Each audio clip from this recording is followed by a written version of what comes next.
Assalamu alaikum. Aujourd'hui, je vais vous montrer ma petite recette de riz au gras accompagné de peau d'agneau.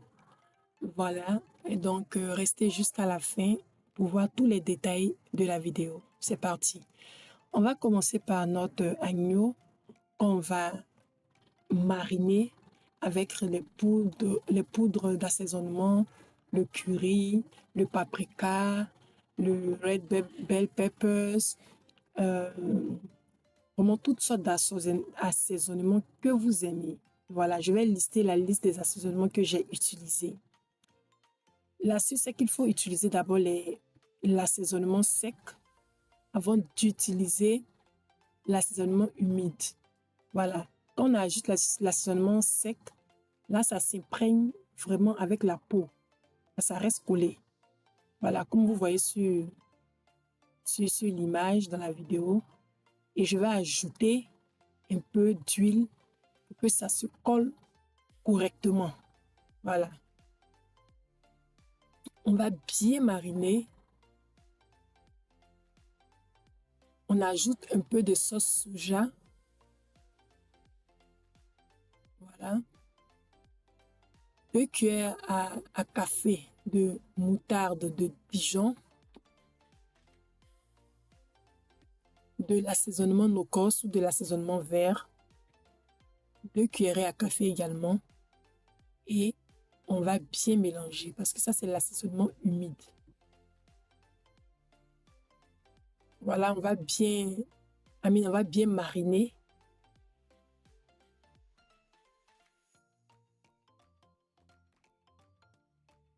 Et on va laisser reposer toute la nuit où on va d'abord mettre les feuilles de thym.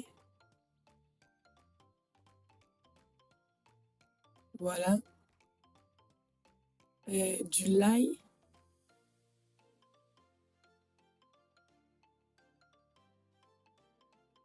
Dans tous les recoins. Voilà.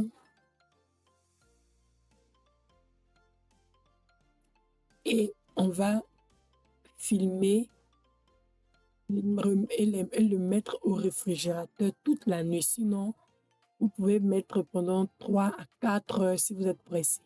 Voilà, le lendemain, nous avons notre agneau qui est bien mariné. Voilà, on va mettre dans une marmite un peu de beurre et on va essayer de braiser légèrement notre épaule d'agneau.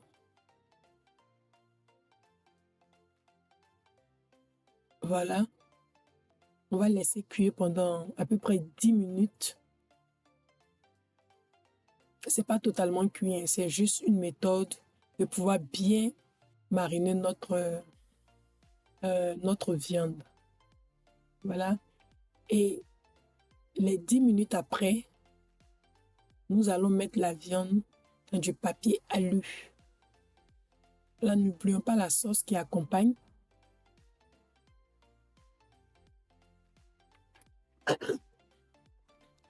Et moi, la sauce qui accompagne, et on va fermer dans du papier alu et le mettre au four pendant 4 à 6 heures.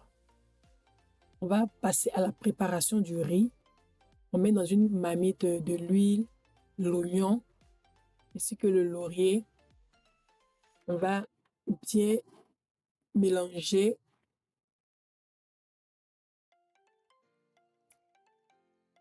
On ajoute notre no-cos ou marinade verte, notre yette, escargot de mer, du poivre et on va bien frire pendant au moins 15 minutes. Voilà, on va ajouter de l'eau. Vous voyez, vous pensez que c'est brûlé, mais c'est pas brûlé. C'est parce qu'on veut que notre riz ait une certaine couleur. Voilà. Et on va laisser la sauce cuire. On va ajouter un peu de no-cos encore, du gedge, du poisson fermenté, un peu de crevettes et du sel. À ce niveau-là, on va laisser peut-être encore 10 à 15 minutes. Et après ça, quand la sauce est bien descendue, nous allons ajouter notre riz. Notre riz, je le précise, qui est pré-cuit. Je l'ai pré-cuit au micro-ondes. Voilà.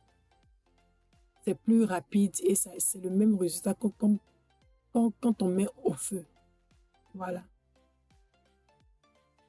Et je vais laisser mon riz cuire. Et le riz, voilà, est en train de cuire. Assez simple et facile. Nous allons aller regarder notre viande. Voilà. Nous allons retirer la viande du four. Dans la marmite, nous allons ajouter notre huile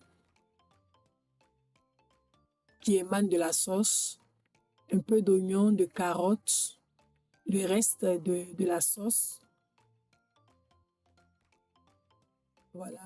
Quand on a préparé le riz, nous avons enlevé un peu de sauce pour faire cette petite sauce d'oignon qu'on va mettre à côté du riz.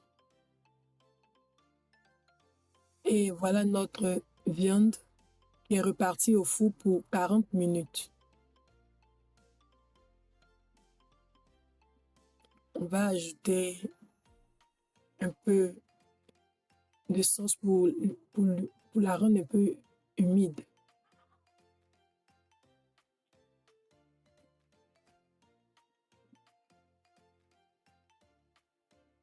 N'oubliez pas de vous abonner à notre page, de liker, de laisser un commentaire. Surtout, activez la cloche de notification. Merci.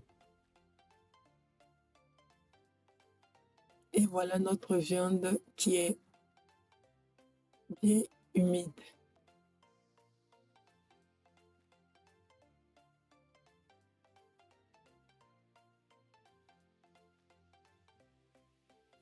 Nous allons tester.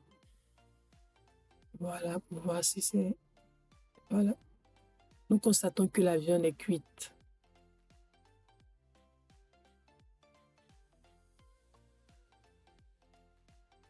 Donc, nous allons mettre la viande. Je ne veux pas qu'elle soit sèche. Nous allons la remettre dans notre petite sauce d'oignon et la laisser mijoter pendant 10 minutes à feu très doux. Voilà, on va mettre juste un peu, pas vraiment beaucoup. Nous allons laisser mijoter comme je l'ai dit tantôt. Et 10 minutes après, voilà notre agneau qui est cuit, prêt à être dégusté avec notre riz bien sûr.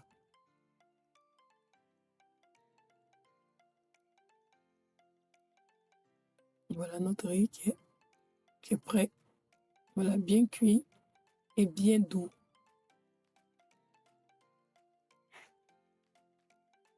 Nous allons servir le repas.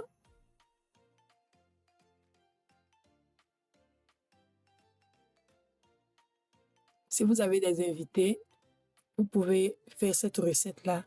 Elle est très pratique et très facile à faire. Pour vos fêtes de fin d'année également, ou d'autres fêtes de Tabaski ou de Ramadan, vous pouvez faire cette recette-là. Vous n'allez pas décevoir vos invités.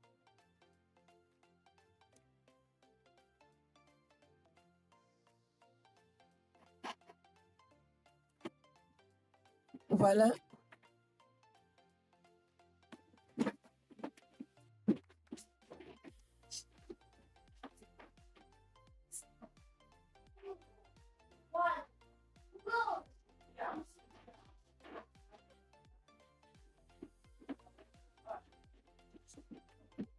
Voilà. Merci et on sera à la prochaine. N'oubliez surtout pas d'activer la cloche de notification. Merci beaucoup. Bye.